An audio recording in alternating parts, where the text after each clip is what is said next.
दीपा और अनीता दोनों ही देवरानी और जिठानी थी। दीपा नौकरी करती थी और अनीता घर संभालती थी। उनका परिवार बहुत बड़ा था। सास ससुर और उन दोनों के बच्चे, कुल मिलाकर घर में 10 लोग थे। और आज कई सालों बाद उनकी बुआ सास अपने भाई के पास रहने आई थी। सुबह उठते ही बुआ जी ने देखा दीपा जल्दी जल्दी अपने काम निपटा रही थी। अनीता ने सबका नाश्ता बना दिया, जिस नाश्ते को दीपा ने सबको परोस दिया। इसके बाद दीपा ने खुद का अपना टिफ़िन पैक किया और जॉब पर चली गई। अनीता ने फिर दोपहर का खाना बनाया और थोड़ी देर बैठ गई अपनी सास और बुआ सास के पास।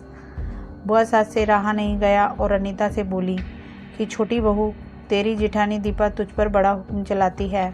सुबह से देख रही हूँ रसोई घर में तू ही लगी हुई है और वो महारानी दिखावा करने के लिए सबको नाश्ता परोस रही थी, जैसे उसी ने बनाया हो। यह सुनते ही अनीता ने अपनी बुआ सास की तरफ देखा और बड़ी प्यार से कहा, नहीं, ऐसी कोई बात नहीं है बुआ जी, दीपा दीदी बहुत ही अच्छी है। बुआ बोली, तू बहुत भोली है अनीता, पर मैं सब समझती हूँ, इतनी बूढ़ी मैं ऐसे ही नहीं हुई। अनीता से अब रहा नहीं गया और वो बोली कि बुआ जी, आपको दीपा दीदी का बाकी सबको नाश्ता परोसना दिखा, मगर आपको यह नहीं पता कि उन्होंने मुझे डांट कर सबसे पहले नाश्ता करवाया, फिर चाय पिलाई, और वो रोज़ ही मुझे सबसे पहले ही नाश्ता करवा देती हैं, वरना सबका नाश्ता बनाते तो मैं नाश्ता ही ना कर पाऊँ। वो मेरा कितना ख्याल रखती हैं। दीदी सुबह जल्दी उठकर मंदिर की सफाई करके फूल सजा कर रखती हैं और वो मुझे खुद से 1 घंटा लेट उठने को कहती हैं, क्योंकि मुझे उठते ही नहाकर सीधा रसोई में ही जाना पड़ता है।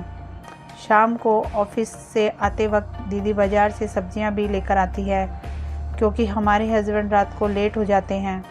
और दीपा दीदी ने सासू माँ को बाज़ार जाने के लिए मना किया है, क्योंकि माँ जी अब 60 साल से ऊपर की हो चुकी है, कहीं बाज़ार जाते समय उन्हें तकलीफ़ ना हो जाए। वैसे भी उन्हें घुटनों की परेशानी है और जब माँ जी को घूमने का मन होता है तो दीपा दीदी छुट्टी करके खुद उनको घुमाने लेकर जाती है। और हाँ बुआ जी, दीपा दीदी रोज़ शाम को आकर खाना बनाने में मेरी खूब मदद करती हैं, चाहे वो कितनी भी थकी हुई हों। वो मेरी जेठानी ज़रूर हैं, मगर वो मुझे अपनी छोटी बहन ही मानती हैं और मैं उन्हें बड़ी बहन मानती हूँ। यह सब सुनते ही बुआ चुप हो गई। शायद उसकी चुगली अनीता के आगे फेल हो चुकी थी। शाम को दीपा सब्जी की थैली अनीता को पकड़ाते हुए बोली कि अनीता, सब्जियों के साथ वाले थैले में तुम्हारी फेवरेट लेखक की किताब भी लाई हूँ। यह सुनकर अनीता खुश हो गई और बोली, थैंक्स दीदी। अनीता सब्जी की थैली किचन में रखी और किताब रखने अपने कमरे में चली गई। तभी बुआ जी ने दीपा को आवाज़ दी, बड़ी बहू जरा यहाँ आना। दीपा बोली, जी बुआ जी। तभी बुआ बोली कि तुम इतनी मेहनत करके कमाती हो और ऐसे ही फालतू किताबें खरीद कर पैसों की बर्बादी कर रही हो, वो भी अपनी देवरानी के लिए। वो तो वैसे भी घर में करती ही क्या है, तुम दिन भर मेहनत करती हो और वो घर पर आराम करती है। इस बात पर दीपा मुस्कुराई और बोली, क्या बुआ जी, आराम? और अनीता, उसे तो कह कहकर आराम करवाना पड़ता है।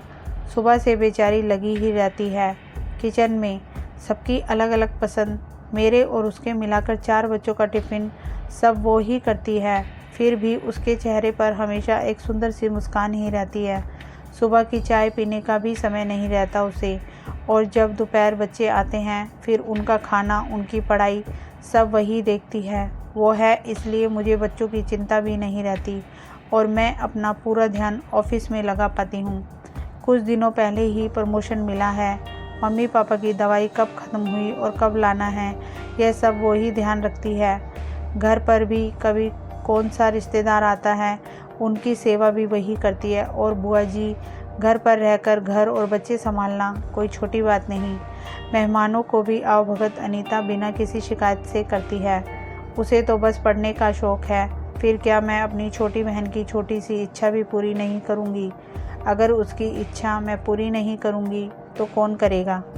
अब तो बुआ की पूरी तरह से बोलती बंद हो चुकी थी। फिर दीपा भी अपने कमरे में चली गई। यह सारी बातें दीपा की सास पीछे खड़ी हुई सुन रही थी वो बुआ के पास आकर बोली कि जीजी, ये दोनों देवरानी जिठानी ज़रूर हैं, मगर इनका प्रेम 2 सगी बहनों से भी ज़्यादा बढ़कर है।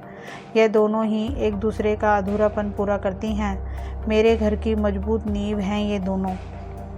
पहले मैं भी एक बुरी सास थी और हमेशा ही मैं इनको लड़ाने की ही सोचती थी, लेकिन इनके प्रेम के आगे मैं भी पिघल गई। और वैसे भी इनको लड़वा कर नुकसान तो हमारा ही घर का है ना, इसलिए मैं भी इनके ही प्रेम में मिल चुकी हूँ। लेकिन ये बातें दीपा और अनीता की बुआ सास को समझ नहीं आई और वो मुंह घुमाकर अपने कमरे में चली गई, क्योंकि वो तो इनको लड़वाना ही आई थी।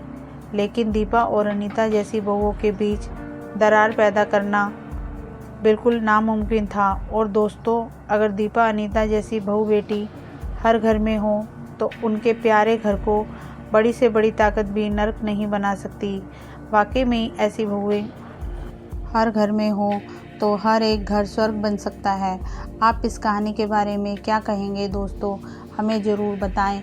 और कहानी पसंद आई हो तो इसे लाइक कीजिए और मेरे चैनल को सब्सक्राइब कीजिए। Thank you.